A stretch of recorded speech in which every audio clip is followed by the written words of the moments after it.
Okay, so we now welcome on the Power of the Towel podcast, part of the Next Misconduct Network of podcasts. My guest today is the co-host of Reach Deep on Sportsnet 650. He also appears on Canucks broadcasts from time to time. It is Dan Riccio. Dan, how are you doing today? I'm good, Nick. How are you, man? I'm doing very well myself. But before we get into any hockey talk, before we get any Canuck stuff, we have to settle something right now. I was talking to fellow podcaster on the network, Kyle Bowen, and we were talking about Al Pacino, of all people, the actor Al Pacino. He hates Al Pacino. He's not, I don't think I think he's quoted as saying he has not, I'm laughing because he's in the room right now. I'm blowing his spot up right now. He has not seen a good Al Pacino movie. Do I have to disassociate with this guy? Like what's I don't know. I don't understand. Like, what's the sales pitch for Al Pacino? Because he said he doesn't like how cartoonish he is when he's acting. Oh, And I mean, that's the best part.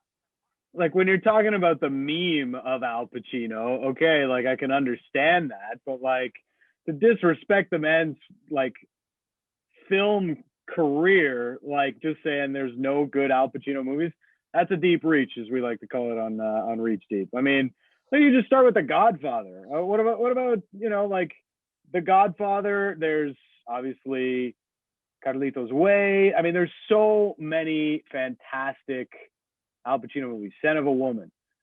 You've got Heat, which is a fantastic He movie, didn't and like even Heat. That's one recently. of the movies he watched. He didn't like Heat. How do you not like Heat? I, What's th- I not to think it like about comes Heat? back. I think it comes back to the fact that he doesn't like how cartoonish Al Pacino is. That's kind of when he started to get a little bit like too much in his own character. But so I could see that argument a little bit, but it's still like incredible movies, and there's so many that he's done through his career, and even recently we've kind of seen him come back a little bit, like with the Mm-hmm. Headhunter show that's on Prime, and he was good in The Irishman as Jimmy Hoffa. Like, I think the memed Al Pacino is just getting a bad rap now. That's a terrible take. I refuse to believe Kyle Bowen has seen Scarface and has not liked it. He's nodding his head. He didn't like it. He didn't like it. He didn't like Scarface. That's a classic. I will say Scarface is maybe a little bit overrated, but because there are Oh, better Al Pacino movies. that's a bit of a hot take. It's overrated. It is overrated. I mean, it's like it's a great movie when you're like 16 and you think like drugs and money in Miami are the coolest things in the world. And then you kind of grow up a little bit. It's like it's a little over the top with how ridiculous it is. Well, But it's I do supposed to still be like it. A modern tragedy. That's like the whole point of the movie, right? This is a guy Yeah. who comes from nothing, has it all, and then loses it in like a fiery battle. Like that's the It's whole still point a of the bit over movie. the top. I come from like I'm one of those guys that used to pop my collar like Al Pacino in that movie. Where you have the collar over the Yeah. Oh yeah. lapel. So 80s, so Miami. Anyways, Yeah. Okay. So let's get some hockey talk. Last Saturday, the Vancouver Canucks beat the Toronto Maple Leafs 4-2. It was a great game for people like myself, born and raised in Vancouver, who despise the Toronto Maple Leafs and all things for the most part Toronto. Uh, I said it earlier in the podcast. I think this was the closest we've seen to a 2020 Vancouver Canucks performance that we've seen all season, for the sole fact that we had all the ingredients that made the Vancouver Canucks a second round team last year come to fruition in that game. You had the top line cooking, maybe without Elias Pettersson, but you had that top line who had a very good game.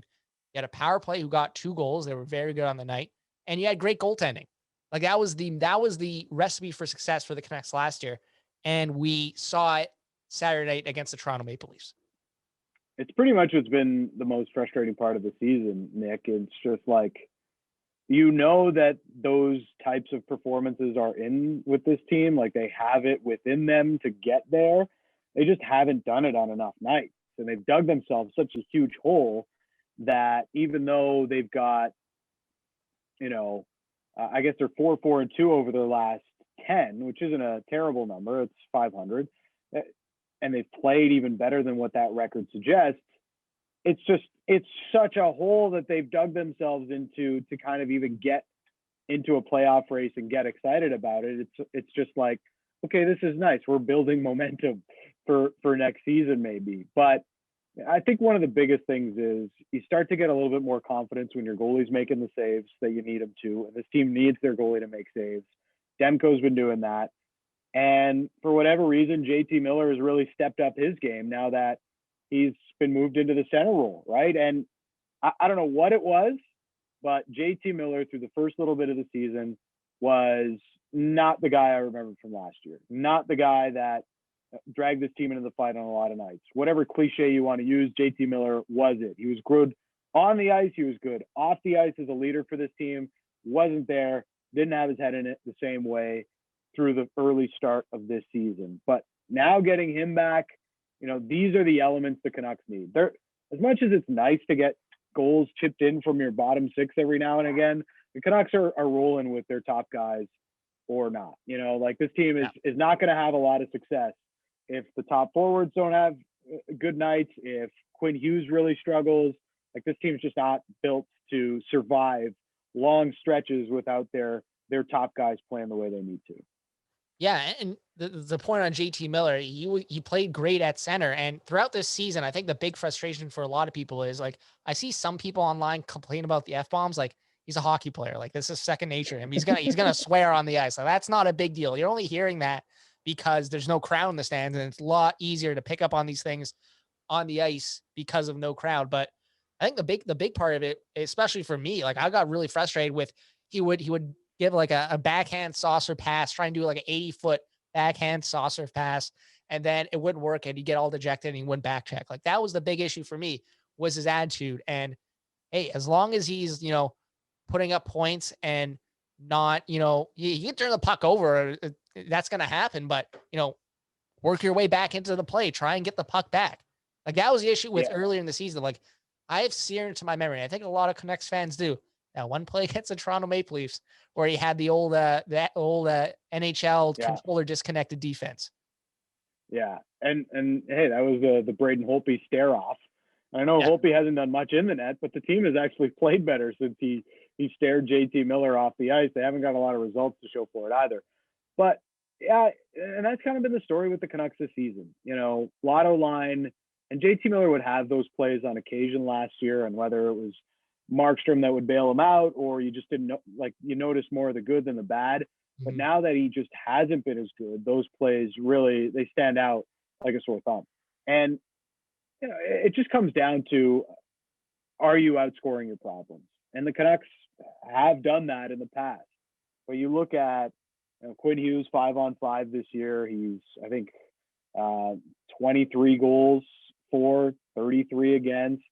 You're not winning your matchups. And you've got, this is a player that we expect to push offense. We expect to live with some of the defensive frailties. But the defensive issues have been larger than what we could have expected. Some of that is on the goaltending. His on-ice save percentage is way down from where it was last year. So that's always a part of the conversation. But it's obvious, too, if you're just watching the games, that these guys are making bad decisions. They're forcing things where they're not. They're just trying to – it's like they dug themselves such a big hole early. So they're trying to go the extra mile and play hero ball or hero puck, whatever you want to call it, to get themselves into a better spot. But that's not going to save them. Just playing sound hockey is. And they've started to do that lately. We'll see how long it lasts moving forward. Yeah, and I think another big thing from that Saturday game is they finally caught a break. We can see the Canucks have maybe taken a step back on the ice because they don't really have the depth that they had last season. But at the same time, they finally got the break when William Nylander flipped the puck out, got the delay game penalty, they score, and the rest, as they say, is history. They got the win. That switched the momentum of the game. Is that William Nylander penalty, in my opinion? Well, that's where the power play comes in, right? Power play. A lot of times, against Winnipeg, even just last week, they'd get a power play and it would deflate momentum. It was that bad. But that was the thing about the Canucks last year, is you were scared to put them on the power play, especially when they were humming. Yeah. And even on a couple of those situations, there wasn't the greatest entries, and it was kind of a little bit of a broken play that ends up in the back of the net. But you'll take them any way you can get them right now, especially without Pettersson there. And it almost, without Pettersson on that top unit, it's almost like they were forced to think differently. and it wasn't like, oh, okay, we've got to get the puck to Pettersson for the one-timer. Like, this is what we have to do. That's the way we have success. And so they had their brains going a little bit differently, started looking for different things, taking shots from different angles, looking for the tips.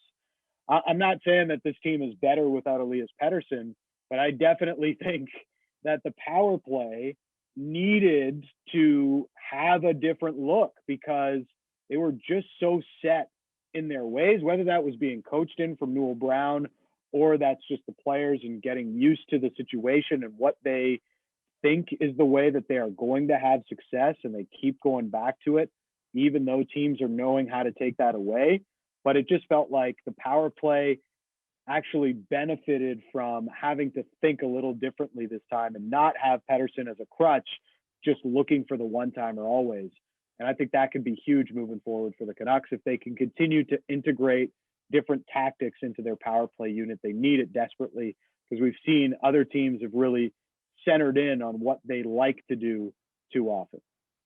Yeah, and to be honest, like I was seeing it before Elias Pettersson went out of the lineup. He was double clutching on a lot of these one-timer attempts on the power play, in my opinion. Like you would get a perfect opportunity to launch a one-timer and he would stop.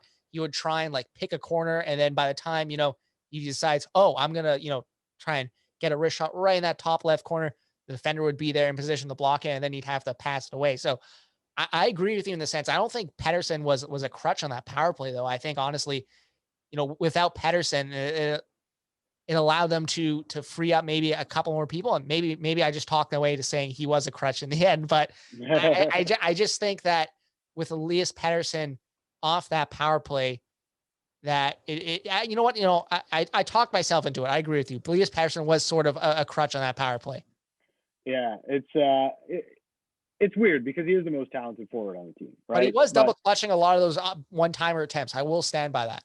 Yeah, and I think he himself, probably thinks he can do more on the power play than just be this one guy that's like set up for the one-timer all the time. Like, he's got playmaking abilities. He could do so many different things, and we've seen him try the slap pass. But at the same time, he's been doing the kind of pump fake thing for so long. He looks like Eli Manning in his prime, where he's just like pump faking 3 times on the same play. It's like, I think they got it already, like, relax, figure something else out. And so it just became a thing across the board. And there's a lot of different looks that I'd like to see them try on the power play that they continue not to, but having Pettersson not be there forced them to try different looks. So maybe they can continue looking at some of those things. Yeah, and you mentioned it a bit earlier. I mentioned it on my show earlier as well. Is there something to, like, the Ewing theory, superstar theory with Elias Pettersson? Are we starting to see that with Elias Pettersson out in the lap? They've got 2 straight wins with him. And of course, we're recording this Monday afternoon before the Montreal-Vancouver game. They could make it 3 in a row without Elias Pettersson in the lineup tonight. Is there something there? No, there's nothing. But like, some guys pick their game up, but I think it also comes back to Thatcher Demko, right? Like, when you've got a goalie making saves, it just makes such a big difference. And Demko, the second star of the week in the NHL, and he's been amazing. It's been obvious. Like, people keep saying Bubble Demko is back. Like, the thing I don't like about Bubble Demko is that goalie's not realistic. Okay, that's a fantasy. Okay, that's like you're playing NHL 21 on rookie mode, and your goalie's got a 97 save percentage throughout the course of the career mode because he's taking 2 shots a game. But that's not what's going to happen with Thatcher Demko here. Is he developing into a star goalie? Maybe, but we also have to remember, like, this guy hasn't been a starter in the league yet. He's still kind of growing into this role, and it takes a lot more for a goalie to be a surefire number one than having like a hot streak over a few weeks, which Demko's been really good, but he's got to show it for a longer time for me to really buy in fully. I like what I'm seeing. I know the talent's there, but we've seen it in the past where goalies just go on a hot streak and it only ends at a hot streak. Yeah, and let's talk about Thatcher Demko's future a bit more with this team, because obviously Elias Pettersson and Quinn Hughes are both RFAs after the season, and I've said it on I was on the SCT show last night with a few of my friends like Tambier, and I said whatever those two contracts look like going forward are going to dictate what this Canucks window is with those guys, whether it be, 5 year, 6 year, that's the window. But also Thatcher Demko's an RFA after this season, right? Like, and that's going to be a big Yeah. contract as well, because I think it's pretty clear, at least from his play on the ice. I don't know about what management thinks or what the coaching staff thinks because of their situation. They still want to win games. But at the end of the day, I think Thatcher Demko is going to be the goalie of this team going forward. And I just wonder, like, what are your thoughts on his contract? What do you think it could potentially look like? Because obviously Quinn Hughes, Elias Pettersson, those contracts are going to be important. But if you can get Thatcher Demko to, I don't even know what kind of deal you're looking at for a goalie, what comparables are out there, but he's got to be a key piece you want to lock up long term as well at this point. I'd probably look at Jordan Binnington as maybe one comp. Remember, he goes on that crazy run and they win the Stanley Cup, and he was amazing. And I think he got a 2-year deal at $4 million per coming off of that. And he hasn't played the same since then, but that's kind of goalie voodoo for you. That's why it's always kind of touch and go if you're going to commit that kind of dollar figure to goalies. But I would say it's got to be in the $4 million range, and you're probably looking at.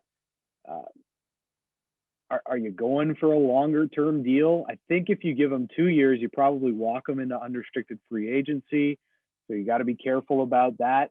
There's not really another bridge deal option unless maybe you kick the can down the road for a 1-year term, see where the salary cap is going to go. But I would say if he continues playing really, really well, that he's going to be in the $4 million range. Like, I don't see. It's tough to commit to a goalie in the best of times. Yeah. I don't see the comp for a guy who's had one really solid year and all of a sudden he's getting, a Markstrom type contract, 6x6, or maybe a Freddie Anderson deal would be similar to kind of what you'd look at for a long-term deal with Thatcher Demko if you really believe in him at the end of this season. But I'd have to say $4 million range is where I would ballpark it. Yeah, $4 million a year, maybe like a 2-3 year deal. And if you do obviously buy some UFA years, that price is going to go up. That's just how it works, right? So I think, like, honestly, I'd be comfortable with a 3-year. Again, you don't want to give like a massive term to a guy like Demko, right? Like, you don't want to give massive term to any goalies in general, in my opinion, right? Like, even Markstrom's deal, like, sure, he's going to be good the next 2, 3, maybe even 4 seasons, but Demko's already got a better save percentage than Markstrom, right? Yeah, exactly. Like goalies, you said goalies are voodoo. And if you want to give him a 3-year deal and buy a year of unrestricted free agency, I think that would be a smart play. Yeah, I would. Look, there's too many examples of goalies that are just, crushing team salary caps. Obviously there's exceptions to the rule, but, Sergei Bobrovsky is the last goalie contract that we'll see where you get the full 7-year term at $10 million per. It's just not realistic. You see it with Carey Price, what an anchor that's been. And the wear and tear on goalies is just too much, where you get to a certain point, the mileage on those hips and those groins slows them down and they can't perform at the same level. And at the end of the day, like, you don't want to build. There's too many teams that, the teams have moved on from the mindset of you want to build from the net out, right? Where the way we're going to win is if we have a solid goalie. You want to build a team that relies less on goaltending. And most teams are like that. The Tampa Bay Lightning are an exception because they've got an incredible amount of very team-friendly contracts on their books that allowed them to pay Andrei Vasilevsky the money that they are, and he's also still a .940 save percentage guy. He was relatively young when they gave him that contract. There's a lot of factors there. I think that's maybe an exception to the rule, whereas most goalies, man, I'm sorry, you want more than a 5-year term, I'm probably looking elsewhere. Yeah, and the NHL is such a copycat league in that regard. I think GMs are legitimately scared of giving goalies term after that Bobrovsky deal. Like, he's essentially splitting time almost in a backup role with Chris Drieger this year in Florida, right? Like, he's not really providing bang for your buck. And Florida's actually really good this year. And not to make this a Florida Panthers podcast, this is a Canucks podcast, but Florida's been really good this year. And imagine if they don't have Bobrovsky on their books, or he's a lot less, term or dollars, what they could have done to that lineup. Exactly, right? Well, I mean, for Florida's situation specifically, how hard does it make it for them to re-sign Sasha Barkov Yep. in a year, right? And how hard does it make it to re-sign? They've got a lot of really good players on that team. I know a lot of their guys are locked up, but Huberdeau and Barkov are on extreme team-friendly contracts right now. And those guys come up again, and you've got the Bobrovsky $10 million a year weighing you down. It's going to be harder to make that money work. It's going to affect your depth. And we see it with the Montreal Canadiens. They don't have a star player. They can't really afford a star player because they've got Carey Price making over $10 million a year. And he's already, even this year, he's been worse than Jake Allen for them. So where does that contract look in the years to come? There's too much evidence to say it's not the right move to pay goalies that kind of money now. Mm-hmm. So on this past Friday morning, we had the Jim Benning press conference. Oof. I know. See, I knew that was your reaction. Oof. I just want to say, first off, what the hell did we watch? What the hell did we watch? And I tweeted this out at the time.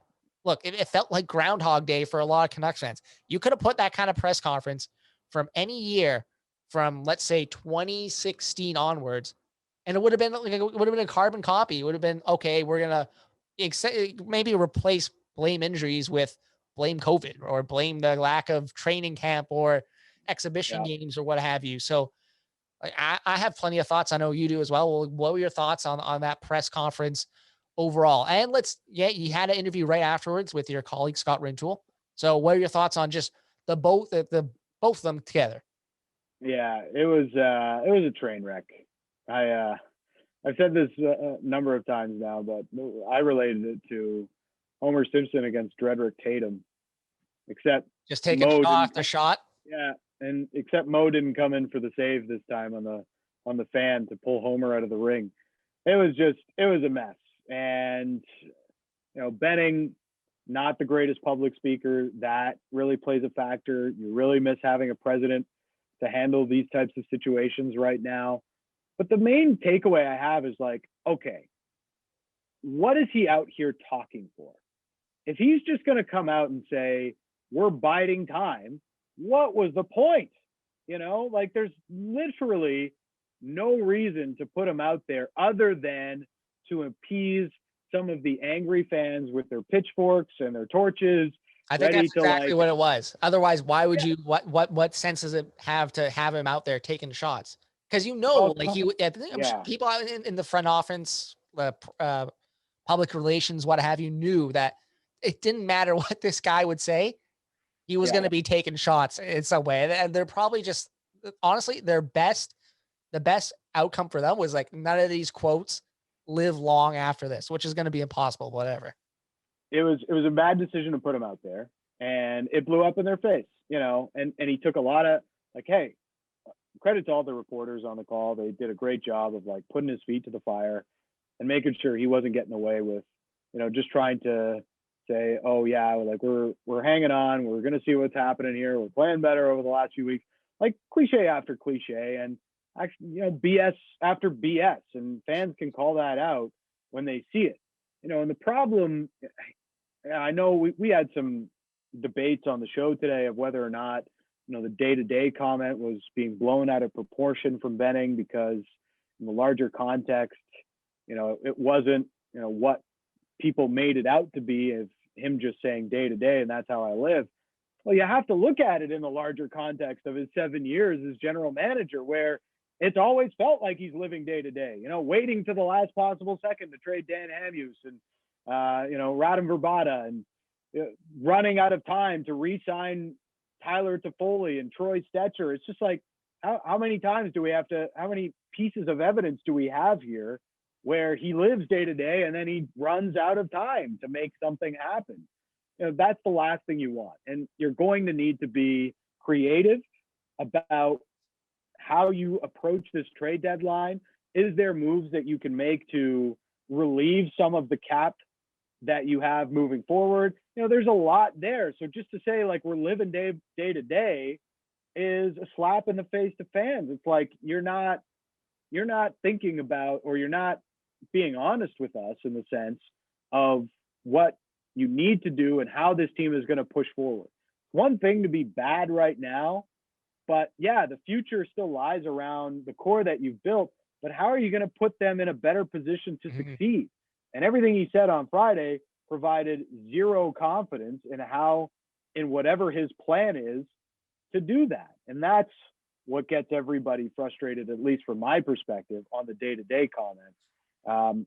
And frustrated me, quite frankly, about the day-to-day comment and how you're not looking at the reality of the situation, where you're so far out of the playoff picture right now that you absolutely should be thinking about trading Tanner Pearson rather than re-signing him. And how public you want to be with that message differs, but you can at least be real with fans and just say, we're not happy with the way the first part of the season has gone. We know we have to make some tough decisions coming up to the trade deadline potentially. For now, we're seeing how this team plays and how they respond, because we're encouraged by the way they've played for the last couple of weeks. It would have been so much easier if you said something like that.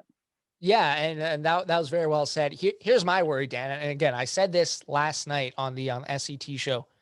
We're sitting here talking about, the Vancouver Canucks. They don't really have a shot at making the playoffs. I looked at Athletic. They have like 8-9% chance. So, I mean, there's a slim chance, but in reality, like the numbers say, they don't really have a chance. They got to play they got to win.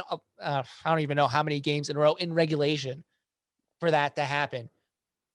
We're saying this, they don't have a chance to make the playoffs, but they still technically do. And they won't be eliminated officially from the playoffs until what? Like end of the month, maybe like early August. They're still probably, just because of the way the division works, right? All these teams facing off against each other, teams trading points every night. They're not going to be officially eliminated until, I would guess, like beginning of April at the earliest. So to me, I'm worried that, management looks at that and says, oh, we're still in the race. We're still in the race until the day they're officially eliminated from the playoffs, instead of, like you said, being proactive a bit and trying to get ahead of these moves. Yeah, well, and that's the problem. It's not Jim Benning and his job security. He doesn't have the freedom to go out and make a trade to try and improve this team and push for the playoffs. Like, Francesco Aquilini or anybody is not going to allow him to trade a first round pick for Taylor Hall. Yeah. And I think there's people online who are worried about Jim Benning making a panic move to, save his job. That's not going to happen. You listen to his comments. He's talking about Francesco Aquilini, talking about him daily.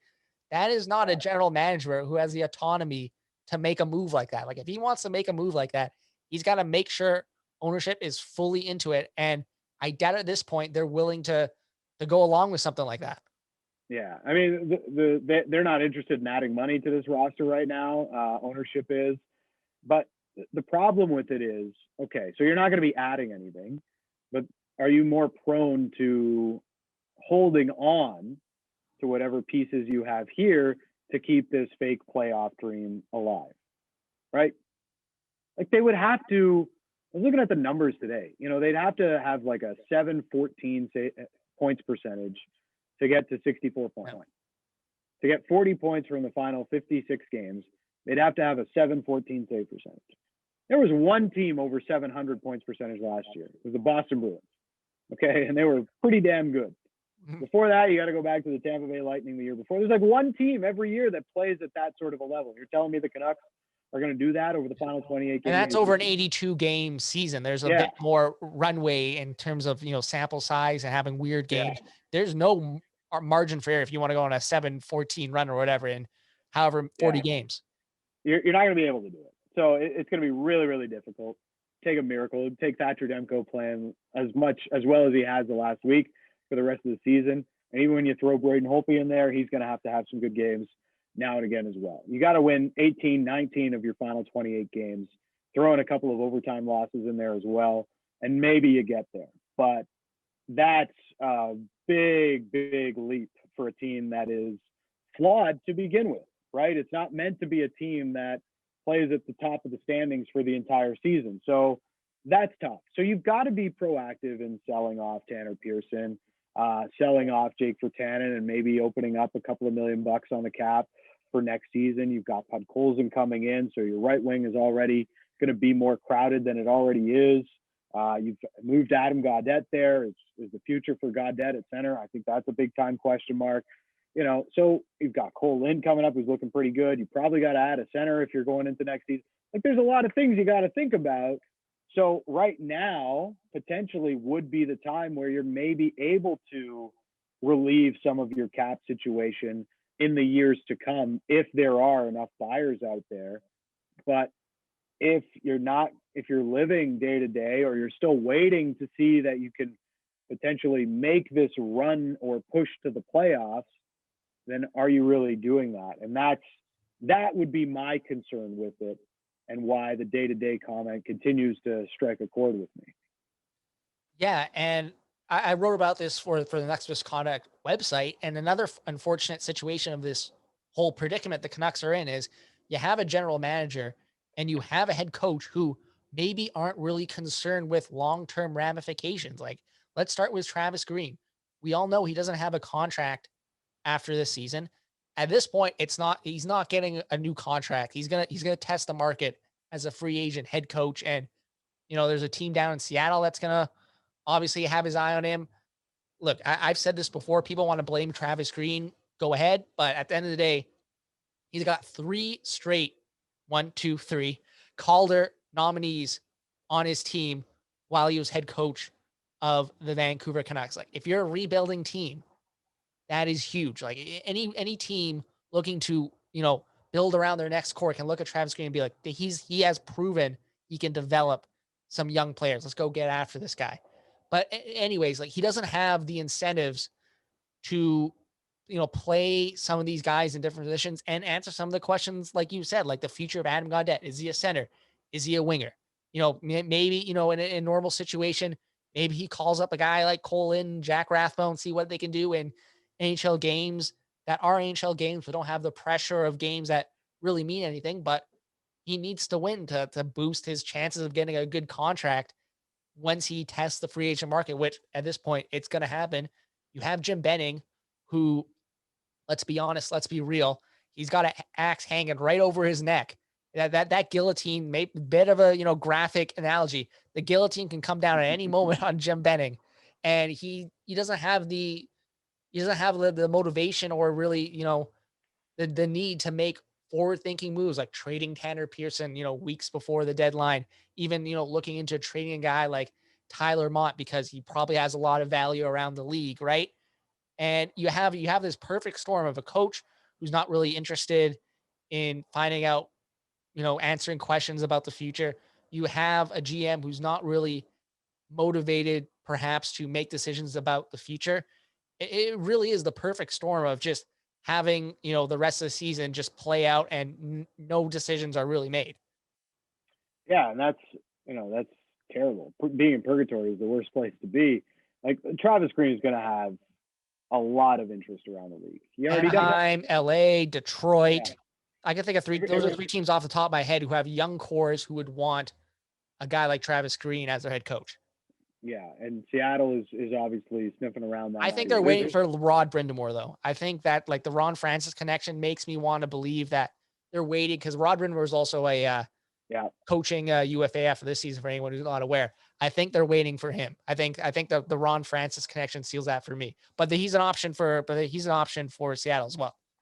Yeah, and we know Tom Dundon doesn't like paying the staff all that well. So, look, it's an interesting thought, but there's a lot of teams, and everybody you talk to says Travis Green's going to have interest if he were to leave the Canucks.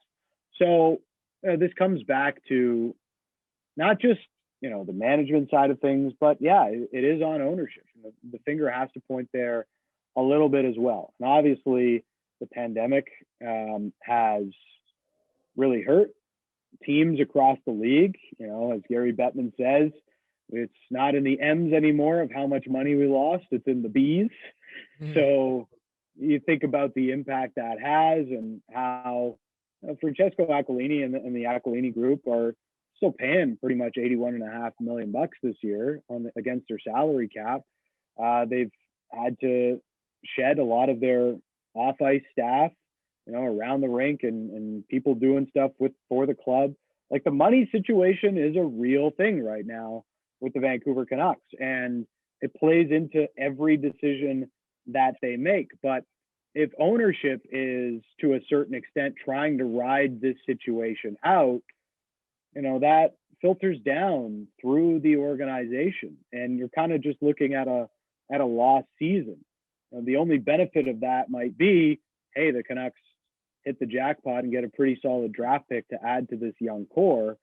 But how are you setting yourself up for success in the next offseason is the biggest question mark, and it will remain the biggest question mark until we have some answers. Yeah, and if you do get a high draft pick this year, you're facing an NHL draft where a lot of these top prospects haven't really played that much, right? Like, it's going to be a very hard draft to scout for in that aspect. And from what I've read, they may, move the draft back because of that. They may not, but that's going to be a tough situation if you do have a high draft pick. But again, like Jim Benning blaming, I get the pandemic has been tough on probably his ability to buy out players or make trades or whatever, but to blame the pandemic, the flat cap, all that. And even and shout out to your colleague, Scott Rintoul. I think he did a great job on his interview with Jim Benning right after the press conference. He told Rintoul, you have to understand, Scott, I have the quote here. You have to understand, Scott, we're in the middle of a pandemic right now. Like, thanks. I know I'm in the middle of a pandemic too. But like to blame the pandemic, the flat cap, the lack of training camp, lack of exhibition games, sorry. These are all things 30 other NHL teams have had to deal with. Like that, how is that really an excuse you can really use as a crutch? And I get that maybe he's had more financial restrictions than other general managers, and that plays a part. I can see that. But at the end of the day, every team has had to deal with a flat cap, no exhibition games, no training camp, lack of time for new additions to gel, so to say. And you can't use that as an excuse if it affects every other team. No, it's a convenient excuse to use. Yes. Okay. Because not every team in the NHL is MLSE and the Maple Leafs and the endless pit of money. But think about it. Okay, flat cap. Okay, restricted budget a little bit from your ownership group. Was that there when you signed Jay Beagle and Antoine Roussel? Was that there when you signed Brandon Sutter as a foundational player that you thought he was? Mm-hmm. Was that there when you gave Sven Berchi a 3-year deal for some unknown reason? Or when you signed Sam Gagner and now you had to try and fix that mistake, so you traded for Ryan Spooner and then bought him out, and that money is still up against the cap. Of course, yeah, there's the cap recapture. That's not something Benning could have really expected given what else has happened around the league. But at the same time, you committed a lot of dollars to not great players, and that's the reason you're in the position you are in. You made bad bets on players that I don't know what you were trying to do. I think back to the Sven Berchi contract. I'm like, why did they give this guy 3 years? Baffling. It's why did you do this? It still doesn't make any sense to me. You knew he had injury history. He was, one time a 40-point player, but come on, we're just going to commit $10 million over 3 years to that guy because you previously traded a second-round pick for him, so you want to see him come good. Even Jake Virtanen this offseason. How are we already out on Jake 6 months into his new contract? What made you go down the path of signing this guy to a new contract other than we're kind of screwed because we're losing everybody else? You're doubling down on players that you've just hoped would eventually turn good because you made bets on them. And so probably one of the worst things a GM can do is double down on your mistakes rather than recognizing it and trying to find a way out of it.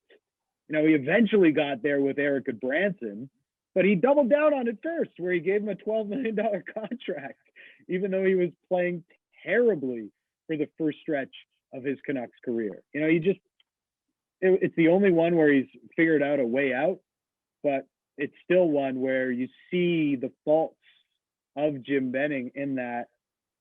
See your mistakes, try to fix them rather than hope that they eventually turn around. And that's just happened too often in the Canucks career or in his tenure as Canucks GM. And I don't see it changing. And that's why we haven't seen him learn from his mistakes. That's another reason why you're kind of getting tired of it after 7 years. And Dan, I'm a gambling man myself. The worst thing you can do is start chasing your losses and start doubling down. Like I don't think Jim Benning's learned that lesson yet. He keeps on, like you said, he keeps on chasing those losses, doubling down, and it gets him into an even deeper hole at some points. And I just want to add one thing before we move on from Jim Benning, because it's starting to make me very, very depressed. He had the comment of two more years. He needs 2 more years to make this team a contender. And there's first of all, 2 more years. You've been here 7 years. You need 2 more years. It's ridiculous right off the bat from there. But he also contradicted himself, I think, a few times afterwards based on that 2 years comment. Like, you talk about 2 more years to become a contender. And then you say your priority is to re-sign Tanner Pearson. Like, to me, for the 2 years from now, what's going to be more important to this team? Having some sort of sense of what Elias Pettersson and Quinn Hughes' contract is going to look like, and clearing space to make sure you have a team that can compete around those 2 guys, or Tanner Pearson, who, he's been decent in his Canucks tenure, but would be in 2 years, if your team's a contender, he'd be a 3rd-line player. Like, what's more important in the grand scheme of things here? Yeah, it's obviously, signing Pettersson and Hughes and figured that out. The Pearson thing, I mean, I don't get it. Why they are trying to re-sign him. Again, it comes back to, are you just, in on this player because it's one of your wins as a general manager and you're not thinking about the future? And look at how he's played this season. He hasn't had nearly as much success as he did before. It doesn't add up. Why are you making these decisions? Why are you prioritizing that? And it's pretty obvious, unless that comes in at a really team-friendly type of deal, why you would even think about that. So, Jim Benning is kind of like, the way he's GM'd at times, it feels like people who bought in on GameStop when it was, $300 a share or whatever it went up to. Mm-hmm. And then they saw it like just crashing, and it's like, instead of like just getting out and cutting your losses, it's like, no, we're gonna buy more at $100 a share. Oh yeah, and hope that it comes back up. Jim Benning's holding the bag right now. Yeah, he's holding the line. He's doing it all. But it's just, you gotta be real with yourself, and you gotta be real with the situation. And that's one of the things about Friday that will forever upset me, is just, be real about your current situation, because people can see where it is and how bad it is, and be real with people, because they can understand a bullshitter when they see one. Pardon my French. No. You can feel free to swear as much as you want on this podcast. So trust me, I don't mind it. And just to end on that, like, don't bullshit people. You can contrast it with the Buffalo GM who went on a couple hours later, and he pretty much said, like, we're considering trading everyone. This is not acceptable. And it's weird. Yeah. It's like, I know Buffalo's like very similar situation to Canucks, pretty deep hole in a lot of areas, but like, Wyke could have just said that, and like, sure, people would have ripped him, but at least he'd be honest when people were going to be ripping on him. Well, it seems to me that the take is like, well, you're not going to say that, you're going to upset your dressing room. It's like, man, if they're not upset with the way that they've played already, then you have a problem. Maybe it'll light a fire under their ass that they know they might get traded. And if they really do like it here, then they'll fix their play, or they'll, bring their give a shit meter up, because it just hasn't been there on enough nights this year. So I just don't quite understand that. I think it would have totally been a breath of fresh air if Jim Benning were to just start his press conference with, like, we're not happy with where the first month went, even though I'm encouraged by the play. We still haven't been getting results lately, and we're excited about the future with our young core, but everything's on the table right now as we get closer to the trade deadline. And I know, a lot of what he said was just his wording and his poor ability to speak publicly. But man, you're a general manager. Figure it out, because this fan base is going to tear you apart. Every single word that you say matters. And the way that you went about, your press conference and your news conference and delivering your message was a complete and total disaster. Yeah, absolutely. Very well put. I want to end the show with, some midseason awards for the Vancouver Canucks, but I want to first ask about your radio show, Reach Deep, yourself, Randeep Janda. I've had Randeep on the show way back last May. Great guy. And I think Kyle Bowen and I are in agreement. The most underrated show in the city in for sports talk radio. And that was even with TSN 1040 RIP on the air. Like what's been the secret behind Reach Deep? Because again, Kyle and Bowen both love the show. We think it's very, very underrated. We are the city of Vancouver's unsung hero, I guess. Yes. But yeah, thank you. I really appreciate that. I think in what is a very difficult period for terrestrial radio, it's been making the show even more so and being upfront and honest and really boisterous about it at times, maybe even sometimes obnoxiously, making it about the people. And that's what makes sports radio great. We live in the moment. We live with our interactions with our listeners. And that's why we call it the People's Show. Even if it was a self-given moniker, it seems to be catching on lately. And it's just about having fun. At the end of the day, we're talking sports. We're talking about Canucks mostly. And we never want to move too far away from that. There's going to be days where you have serious conversations, but for the most part, we just try to have fun as best we can with the people that listen to the show. Yeah, and I think you're probably approaching a year doing the show from home, right? Like it's been a while, right? Yeah. I actually started coming into the studio. I couldn't take being at home. Oh, wow. Okay. Yeah, I couldn't do it. So I live nearby the studio at the corner of Walk and Don't Walk. And it's just been, I'm a performer at heart, and the way I work around the mic, it just wasn't a great experience working from home and upsetting my neighbors when I'm yelling and doing different stuff on the show. So it's been a lot better, and you can't. And even Randeep has come in, and we have some protocols that we have to follow, of course. But we do the show together on a lot of days, and it makes such a difference. The way we can play off each other and work with each other on the show to make it that, and the infotainment that we try to make it. That's kind of where our core is with the show. So it just makes it work so much better. But yeah, it has been pretty much a year of the pandemic. I do not want to go back and listen to like the first few months of pandemic sports talk, because we did some really random stuff and we tried a lot of random things, but we made it through, and eventually sports came back, and it's been a lot of fun over the last little while. Yeah, absolutely. Again, one of the most underrated shows in the city, I think, no doubt. Okay, so let's end the show with some mid-season award talk. Everyone loves doing these. Let's start with MVP, most valuable player. I think most people are in agreement here, at least, and I'll go first for all these. Brock Besser. This guy has been point per game, 13 goals, 15 assists, 28 points. He looks like the shot's fully back. Any concern about his injuries in the past have pretty much been quashed. It looks like he's even a bit quicker as well, skating somehow. Like he looks amazing this year. What are your thoughts on most valuable player so far this season? For me, it is Besser as well. He's top 20 in goals per 60 and points per 60 at 5-on-5.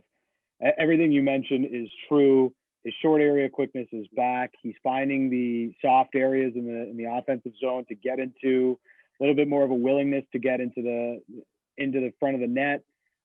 We've just seen him play with a lot more confidence. But this is building off of last year, where his defensive game, I know his numbers and his totals didn't end up where people wanted them to, but really watching last year, his all-around game was really developing, and you saw it in a lot of different ways. And now it's bearing out that he has made those strides, and he's really taken his off seasons to heart and made the most of that time away. Now, the only other argument I think would be Demko, but it's kind of hard for me to vote for Demko when it's like recency bias on the last few weeks that he's played extremely well. I mean, for the second half of the season, if the Canucks do make a push, Demko probably ends up as the full season MVP. But I think it's just recency bias to think Demko took over Brock, who's been good from night one. Yeah, absolutely. He's been, I think most people are in agreement. He's been the MVP of this team. I like the Demko shout, but again, it's midseason. Maybe he wins it at the end if, the Canucks somehow get really close to a playoff spot. And, yeah, again, I don't think they're making the playoffs, but if they get close, it's going to be because of Demko, right? Like he's going to have to go on a amazing run for if he wants to Yeah. be in consideration for that award. Um, Unsung hero. This is an interesting one. Um, I, I was torn between. You know what I'm gonna go with? I was gonna go with one person, but I want to save him for another award. I'm gonna go with JT Miller. Now that's gonna be a bit of a bit of a hot take, But I It's a deep firmly, reach. yeah, exactly. But I think JT Miller, especially on that top line, really is the straw that stirs the drink. Like he is the guy. Yeah. Like you look at like what happens even on the power play without JT Miller. The few games where he wasn't there seemed to have stagnated. I think JT Miller is very very important to this team. He's an unsung hero. What say you? Well, I disagree with your take on JT Miller. He hasn't lived anywhere up to my expectations after last year. But honestly, and I think it's Nate Schmidt. Like I tried to think of somebody else for this, but Nate Schmidt, I don't only think he's been the best defenseman on the team, but I also think he's the unsung hero. Where people just don't give him any love, man. Like I know he's had the few own goals, but everything else, like he's really brought a pretty good season out of Alex Edler here. They've been the Canucks' best pairing in the overall this season, far more effective than Quinn Hughes and whomever he's been playing with. I know he doesn't have anywhere near the points that Quinn Hughes does, but Nate Schmidt, for me, has been their best defenseman all around, solid defensively. We could see more come from him offensively, but I think because of the sometimes ugly plays that he's had this year, people don't really realize how well he actually has played in the grand scheme. He's the only one of the few Canucks that's like above 50% in goals for, goals percentage, and he's one of the few Canucks that's better in controlling high danger chances. These are like things that a lot of Canucks are not doing in the whole this season. Nate Schmidt has been. So I hope that people start to recognize what a good player they've got in Nate Schmidt. Okay, so I'm gonna change. Can I change my unsung hero? I'm not gonna change it to Nate Schmidt. I'm gonna change my unsung hero to Alex Edler. That's who I'm changing. Okay. Alex Edler. See now who I wanted to say I didn't pick for originally for unsung hero because I want to pick him for this award, best defenseman, Nate Schmidt. For a lot of the same reasons that you were talking about. I think Nate Schmidt has had a very, very good season, but I think people in their minds have seared into the memory. Like those big mistakes you talked about, like that own goal against Montreal and all these big mistakes he seems to make. But go look at the numbers on Natural Stat Trick. He's arguably the best Canucks defenseman at 5-on-5 this season in terms of, the balance between defending and attacking. I do like Quinn Hughes as a shout for best defenseman. A lot of people are saying it. He just hasn't been very good at 5-on-5 this season for me to put him in that award. He's putting up the points, but defensively at 5-on-5, he's still prone to a lot of mistakes. Nate Schmidt's very steady back there on the blue line, man. Like he's been very, very good for this team. Okay, who do you say for best defenseman? Well, it's still Nate Schmidt for me. I'm sorry, I can't give it to Hughes. You're giving Nate Schmidt 2. Yeah, I'm giving him both. Why can't he have both? He can totally have both. I'm going against the rules. He's been the best defenseman, but people also don't realize just how good he's been. So I hope that is kind of born into this conversation that we're having right now. I actually got ripped to shreds today on Reach Deep for saying Nate Schmidt over Quinn Hughes. And look, it's not like an indictment on Hughes and where I think he's going for his career. He's going to be amazing. He's one of the best offensive defensemen in the league. He's got to clean up his defensive game, though. That's it. In the first half of the season, it's been a rough go. He's been on the ice for 33 goals against at 5-on-5. That is by far the most in the league right now. And I know it's been a struggle finding the right partner for him after Tanev left. But the question is, who is the best defenseman? And it's so far not been Quinn Hughes. That is just the way that it is. Doesn't mean anything about where his future is. He is still the most talented Canucks defenseman and has the obvious, he is eventually, like, he is the best defenseman from just a strict talent perspective. But on the whole, this year it has been Nate Schmidt, and I don't really see the argument otherwise, other than Quinn Hughes has the most points. And I know that's what the Norris Trophy is voted on a lot of years, but let's make it a little bit more contextualized. Let's value some two-way game for our Canucks Defenseman Award. Finally, Canucks most exciting player, the Pavel Bure most exciting player award. Traditionally, in the past few years, it felt like this award has essentially been the shiny new toy award. It's been whoever's been like kind of the new player who everyone likes and everyone fawns over. So if we're continuing that streak, I got to go with Nils Höglander. I think he's been a revelation in the top 6 this season. I think he's going to be. I've said this before on a few podcasts.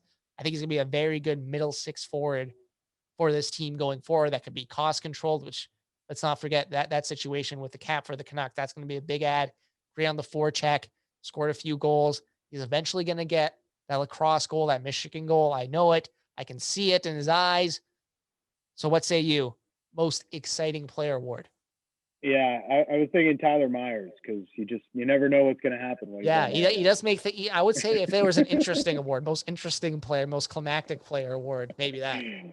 No, it's definitely Nils Höglander, man. Like, I think what it is he mixes the flair and all of that, like the skill that he's got, with like a blue collar mentality that everybody can kind of relate to, right?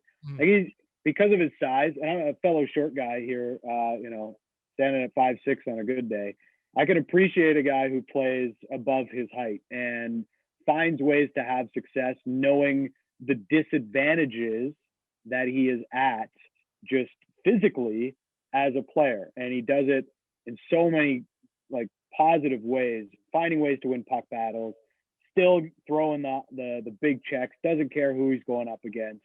There's just a little test out there, and I absolutely love it, and I love watching him play, even if it's not, in a Pavel Bure-esque kind of way, as the award is named after him. It's still Nils Höglander is the most exciting player so far.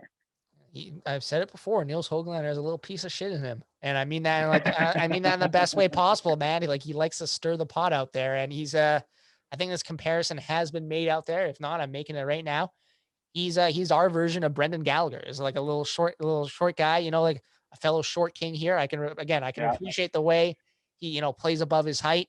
And yeah, he's just kind of like always making something to happen, always high event hockey when he's on the ice. Absolute revelation. I think if they knew Nils Höglander was going to be this good, they probably let Jake Virtanen walk. Yeah, one more thing. Going back all the way to that press conference again, we keep on mentioning it. He mentioned that Nils Höglander was the reason they let go of Tyler Toffoli at some point. Bullshit. Like, that was not the reason he let go of Tyler Toffoli. Again, like, that's not the reason. Like, if you knew Nils Höglander was this good, like you said, you probably would let a guy go. Sorry, like Jake Virtanen. You wouldn't let a guy go like Tyler Toffoli. Like, Tyler Toffoli was letting Tyler Toffoli walk was not for Nils Höglander was not the reason. Like, I knew Jim was trying to be slick there. I just want to say, no one bought that. Yeah. He's one of the most dangerous goal scorers in the league. But yeah, we let him walk because of Nils Höglander. No, you didn't, Jim. Stop lying to us, please. Yeah, the Canucks fans are much, much smarter than that. Dan, thank you so much for hopping on the podcast. And hopefully we can have you on again sometime. This is a lot of fun. Yeah, man. It's been great. Thanks a lot.